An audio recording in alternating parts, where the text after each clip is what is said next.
परिणिती शिंदेजी. मी महाराष्ट्रामध्ये नुकतीच झालेली जी अतिवृष्टी आहे त्याच्याबद्दल बोलू इच्छित आहे. महाराष्ट्रामध्ये सप्टेंबर महिन्यामध्ये खूप मोठ्या प्रमाणात अतिवृष्टी झाली आणि पुराची परिस्थिती निर्माण झाली, ज्याच्यामुळे हजारो शेतकऱ्यांचा संसार उद्ध्वस्त झाला. शेती पूर्ण वाहून गेली, जमिनी खरडून गेल्या, पिकं वाहून गेले. पण ह्या ठिकाणी महाराष्ट्र सरकारने जी मदत केली ती अतिशय तुटपुंजी आहे.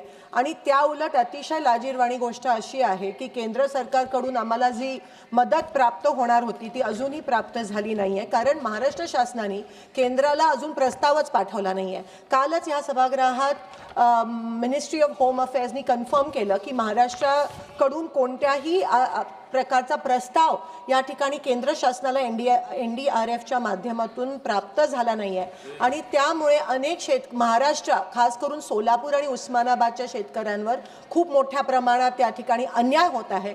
महाराष्ट्र शासन करतेच, पण केंद्र शासन पण शेतकरी आमचे मायबाप आहेत, या देशाचा कणा आहे आणि त्यांच्यावर अन्याय होतोय. आम्ही मागणी पण केलेली की ओला दुष्काळ जाहीर झाला पाहिजे, कर्जमाफी झाली पाहिजे, मुलांची शैक्षणिक कर्जमाफी झाली पाहिजे शेतकऱ्यांची, पण ते देखील केलं नाहीये. महाराष्ट्र सरकार आणि केंद्र सरकार हे फक्त निवडणुका जिंकण्यात मग्न आहे. आणि शेवटचा विषय असा आहे की फार्मर आईडीची जी अट है, KYC साल में 4 बार की जाती है, उसकी कोई जरूरत नहीं है. वो क्राइटेरिया रद्द करके हमारे किसानों को तुरंत मदद मिलनी चाहिए केंद्र सरकार.